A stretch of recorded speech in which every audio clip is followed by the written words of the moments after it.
Barack মোৰ পিতৃ পুত্ৰ পবিত্ৰ আত্মাৰ গৌৰৱ হওক। প্ৰিয়সকল, তোমালোকৰ সকলোৰে ভালনে? আশা কৰিছোঁ আমাৰ প্ৰভু যীশুখ্ৰীষ্টৰ আশীৰ্বাদত তোমালোকৰ সকলোৰে ভাল। আজি VBS 2021 তৃতীয় দিন। এই তৃতীয় দিনত আমি যি শিকিম সেই সকলোবোৰ ঈশ্বৰৰ আশীৰ্বাদ থাকিবৰ কাৰণে আমি সকলোৱে প্ৰাৰ্থনা কৰিম। তোমালোকে সকলোৱে চকু বন্ধ কৰা, মই আৰম্ভণিৰ কাৰণে প্ৰাৰ্থনা কৰিম। স্বৰ্গত থকা মহান ঈশ্বৰজী হোৱা, আপোনাক ধন্যবাদ দিছোঁ প্ৰভু, আজিৰ এই দিনটো দিয়াৰ বাবে। লগতে প্ৰাৰ্থনা কৰিছোঁ প্ৰভু, আজি এই কাৰ্যসূচীত আমাৰ কণ ভাইটি ভণ্টিসকল যি শিকিব সেইবিলাক মনত ৰাখি প্ৰভু তেওঁবিলাকে আগন্তুক দিনত আগবাঢ়ি যাব পাৰিব, তেনে আপুনি আশীৰ্বাদ কৰা প্ৰভু। লগতে প্ৰাৰ্থনা কৰিছোঁ যিসকলে এই কাৰ্যসূচী আৰম্ভণিৰ পৰা শেষলৈকে চলাই নিব প্ৰভু, তেওঁবিলাককো আপুনি আশীৰ্বাদ দান কৰা। ধন্যবাদ দিছোঁ প্ৰভু, আপুনি এই ছুটি প্ৰাৰ্থনা শুনাৰ বাবে। প্ৰাৰ্থনা প্ৰভু যীশুখ্ৰীষ্টৰ নামত উৎসৰ্গ কৰিছোঁ, আমেন।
লুচিয়া, হাই, তুমি কেনেকুৱা আছা?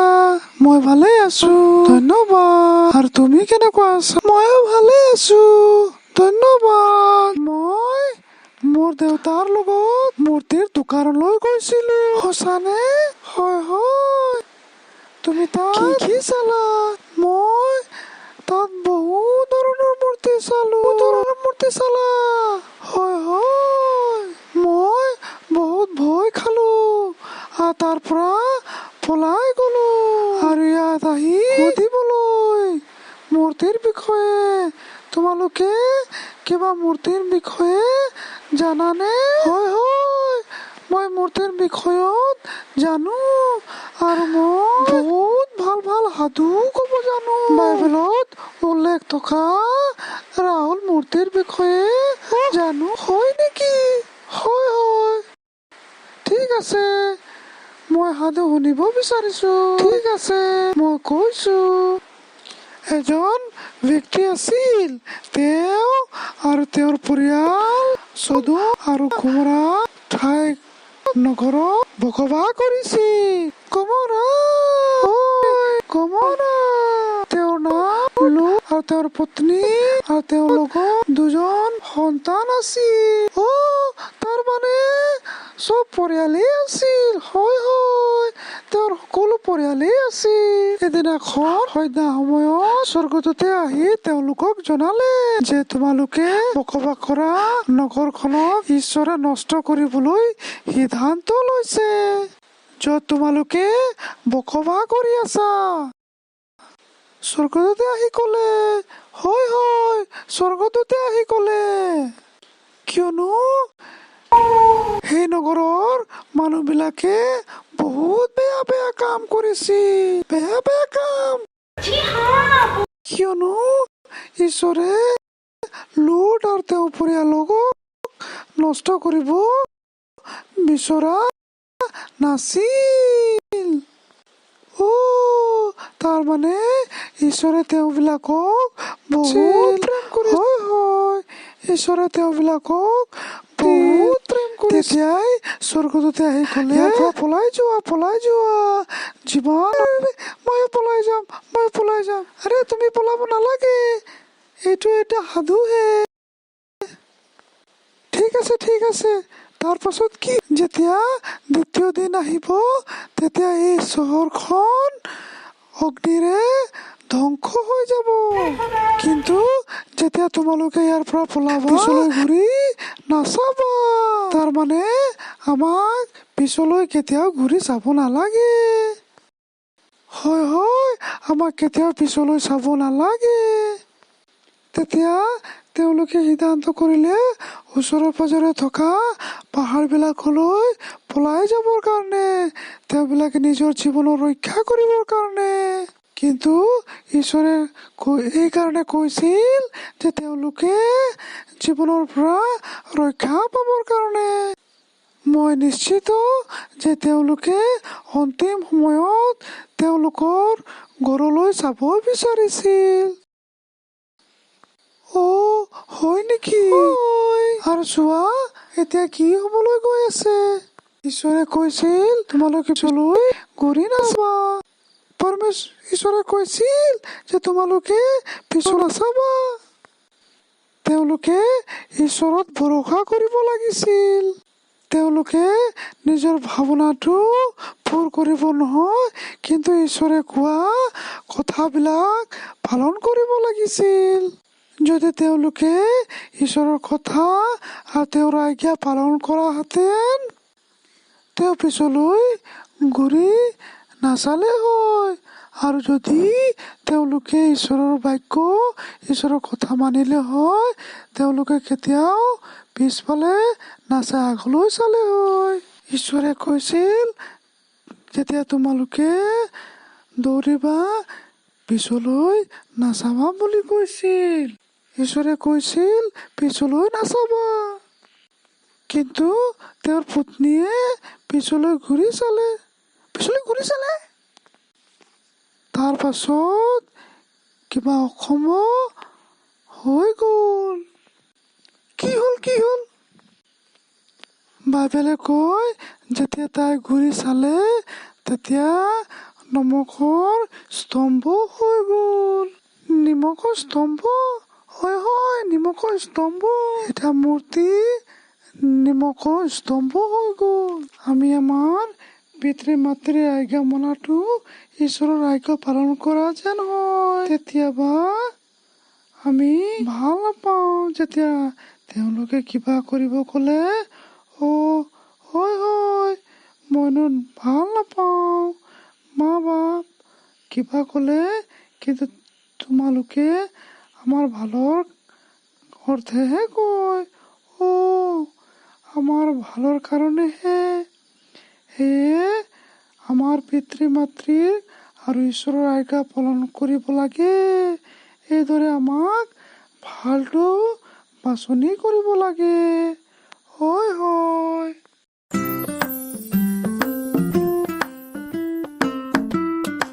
বাৰেক মোৰ পিতৃ পুত্ৰ আৰু পবিত্ৰ আত্মাৰ নামত।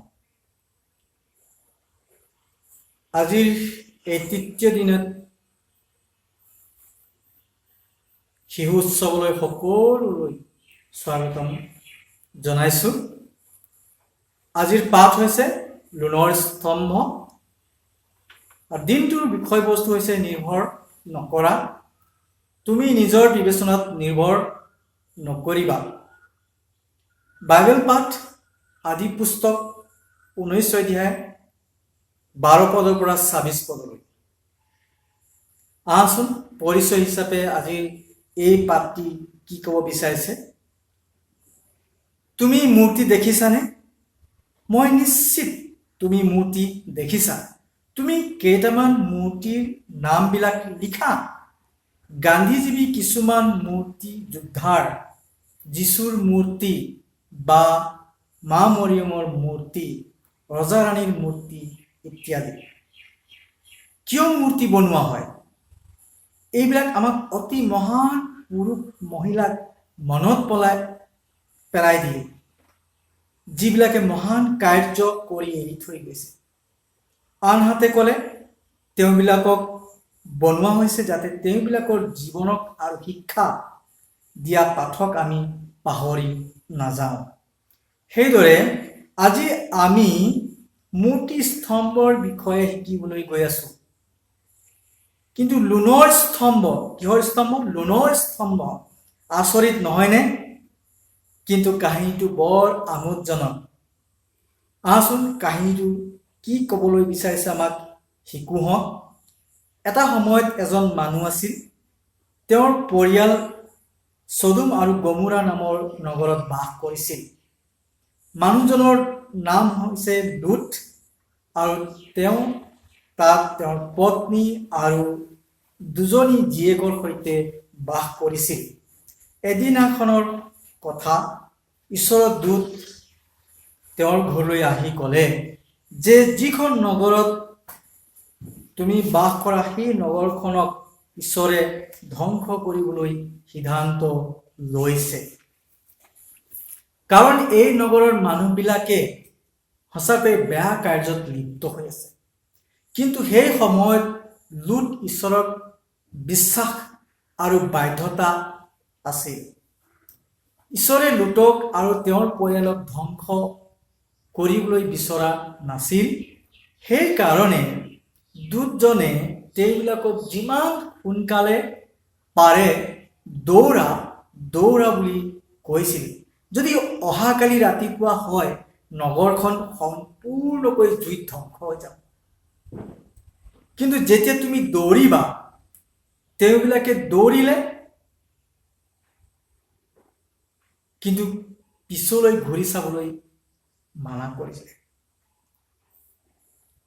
কিন্তু তেওঁবিলাকে ওচৰৰ পাহাৰলৈ নিজকে ৰক্ষা কৰিবলৈ সিদ্ধান্ত লয়।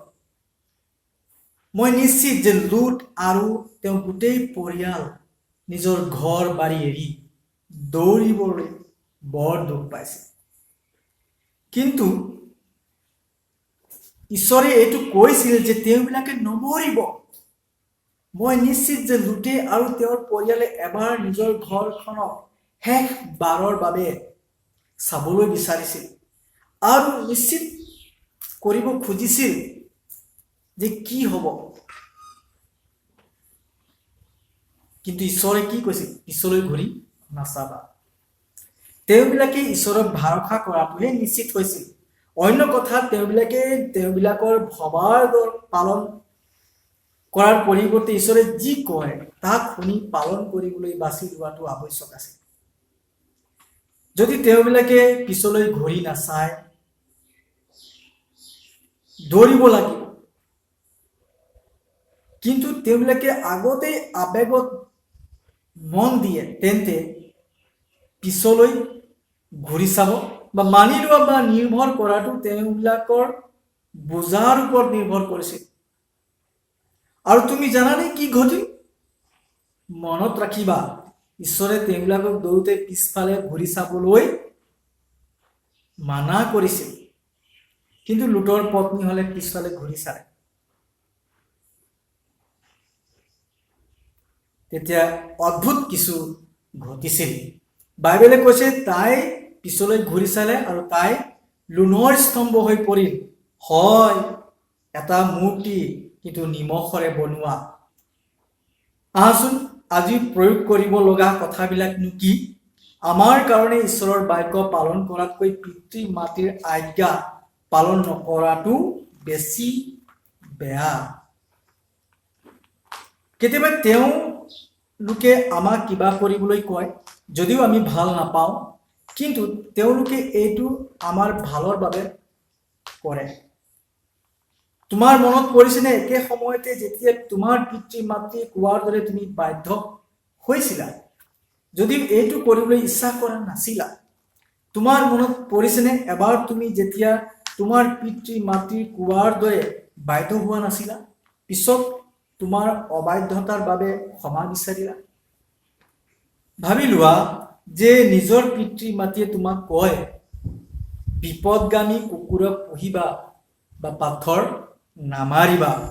ধৰি লোৱা তোমাৰ মা দেউতাই ঘূৰি ফুৰা কুকুৰক পোহনীয়া বা সিহঁতৰ ওপৰত শিল দলিয়াবলৈ মানা কৰে।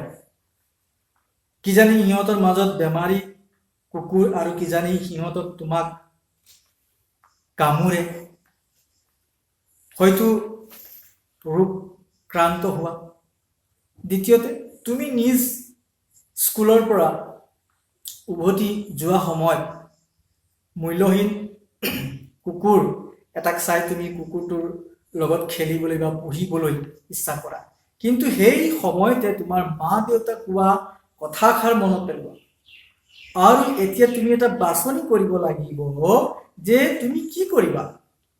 তোমাৰ শুদ্ধ বাছনি বা কি হ'ব? হয়তো তোমাৰ মা দেউতাৰ কথা পালন কৰাটোৱে তোমাৰ প্ৰকৃত বাছনি হ'ব পাৰে। তুমি যদিও ইচ্ছা নকৰা, হ'ব পাৰে কেতিয়াবা তোমাৰ মা দেউতাক তোমাক এনেকুৱা কৈছে যে খেল বন্ধ কৰা, তুমি বহুত পৰ খেলিলা, এতিয়া আন্ধাৰ হ'ল, ঘৰলৈ সোমাই আহা। কিন্তু তোমাৰ খেল সমাপ্ত কৰাৰ মন নাই, কিয়নো এইটো বহুত আমোদজনক আৰু কিছু সময় খেলাৰ ইচ্ছা। তুমি কি কৰিবা? তোমাৰ শুদ্ধ বাছনি কি হ'ব? নিশ্চয় তোমাৰ শুদ্ধ বিকল্পটো হ'ব তোমাৰ মা দেউতাৰ আজ্ঞা পালন কৰা।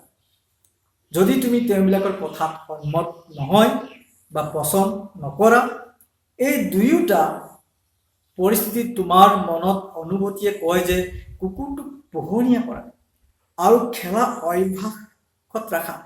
কিন্তু তুমি ঈশ্বৰৰ বাক্য সোঁৱৰণ কৰা য'ত কয় নিজৰ পিতৃ মাতৃৰ আজ্ঞাধীন হোৱা, সেই হেতুকে তুমি আজ্ঞা পালন কৰা, যদিও বা তুমি ইচ্ছা নকৰা।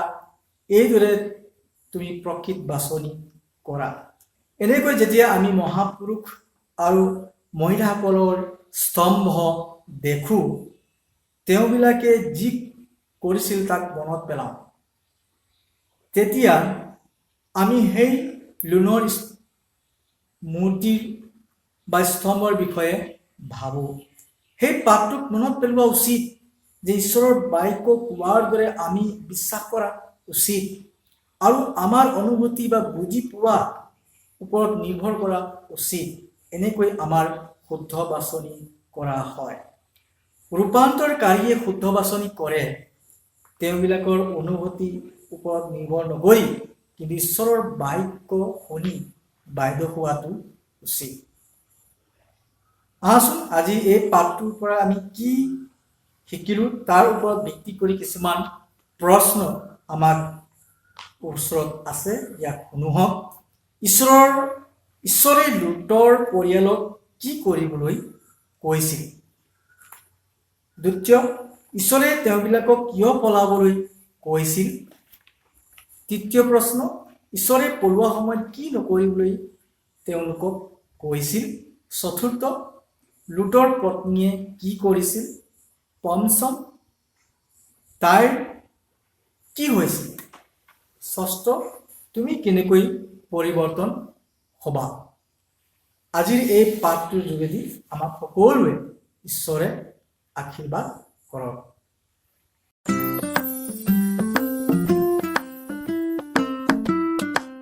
মোৰ পিতৃ পুত্ৰ পবিত্ৰ আত্মাৰ গৌৰৱ হওক। মই সুহানী ছয়। প্ৰিয়সকল, এতিয়া আমি বাইবেল পদ মুখস্থ কৰিম। পুৰণি নিয়মৰ হিতুপদেশ 3 অধ্যায় 5 পদ। আকৌ এবাৰ কৈ দিছোঁ, হিতুপদেশ 3 অধ্যায় 5 পদ। তুমি সমস্ত মনেৰে সৈতে জিহুৱাত ভৰসা কৰা, তোমাৰ নিজ বিবেচনাত তুমি নিৰ্ভৰ নকৰিবা। এতিয়া সকলোৱে মোৰ লগত ক'ব, হিতুপদেশ 3 অধ্যায় 5 পদ। তুমি সমস্ত মনেৰে সৈতে জিহুৱাত ভৰসা কৰা, তোমাৰ নিজ বিবেচনাত তুমি নিৰ্ভৰ নকৰিবা। আকৌ এবাৰ, হিতুপদেশ 3 অধ্যায় 5 পদ। তুমি সমস্ত মনেৰে সৈতে জিহুৱাত ভৰসা কৰা, তোমাৰ নিজ বিবেচনাত তুমি নিৰ্ভৰ নকৰিবা। আমেন। আজি মুখস্থ পদ কৰিবলৈ সকলোৱে সহযোগ কৰাৰ বাবে বহুত বহুত ধন্যবাদ।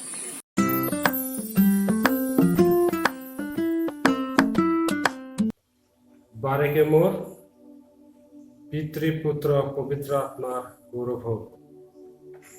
স্বৰ্গৰ পৃথিৱী নিবাস কৰোঁতা পিতৃ ঈশ্বৰ জিহুৱা, এই সময়ত তোমাক ধন্যবাদ দিছোঁ, কিয়নো পিতা তুমি যোৱা 3টা দিন আমাৰ লগত থাকিলা, আমাক আশীৰ্বাদ কৰিলা, আমাক যি বাল শিশু উৎসৱৰ যোগেদি আমাক তুমি পৰিচালনা কৰি চলাই আনিলা, তাৰ কাৰণে তোমাক ধন্যবাদ দিছোঁ। এই শিশু উৎসৱত অনেক নিচিনা বিষয়বিলাক আমি আলোচনা কৰিলোঁ আৰু আজি আমি আলোচনা কৰিছিলোঁ যে লোণৰ স্তম্ভ, আৰু সেই লোণৰ স্তম্ভৰ বিষয়ে আমি শিকিলোঁ আৰু তাৰ যোগেদি আমি কি কৰিব লাগে বা আমি কেনেকৈ পৰিচালিত হ'ব লাগে, এই সকলোবিলাক তোমাৰ বিশ্বাসী দাসসকলে আজি আমাক শিকালে। আৰু মই ভাবোঁ আমাৰ ল'ৰা ছোৱালীবিলাক যিমানে অংশগ্ৰহণ কৰিছে সকলোৱে উপকৃত হৈছে আৰু তেওঁবিলাকেও নিজৰ নিজৰ মণ্ডলীত গৈ নিজৰ নিজৰ সহপাঠীসকলক এই সকলোবিলাক শিকাব বুলি, আৰু যি সমিতিয়ে ছানডে স্কুলৰ এই কৰ্মকৰ্তাসকলে এই কাৰ্যসূচীত আগভাগ লৈছে, সকলোকে তুমি আশীৰ্বাদ কৰিবা। তোমাক ধন্যবাদ দিছোঁ পিতা, তুমি যোৱা গোটেই 3টা দিনে আমাৰ লগত থাকিলা, আমাক পৰিচালনা কৰিলা, আমাক আশীৰ্বাদ কৰিলা, আমাক সকলো প্ৰকাৰ অনুগ্ৰহেৰে তুমি পৰিপূৰ্ণ কৰিলা, তাৰ তোমাক ধন্যবাদ দিছোঁ। পিতা, এই কাৰ্যসূচী আজি ইয়াতে আমি সমাপ্ত কৰিছোঁ। তুমি আমাৰ সকলোৰ লগত থাকি সকলোকে আশীৰ্বাদ কৰিবা। আমেন। আমি আশীৰ্বাদ প্ৰাৰ্থনা কৰিম। এতিয়া আমাৰ প্ৰভু যীশু খ্ৰীষ্টৰ অনুগ্ৰহ, পিতৃ ঈশ্বৰৰ প্ৰেম আৰু পবিত্ৰ আত্মাৰ সহভাগিতা এতিয়াৰ পৰা সদা সৰ্বদাই তোমাৰ দ্বিতীয় আগমনলৈকে আমাৰ সংগে সংগে থাকক। আমেন।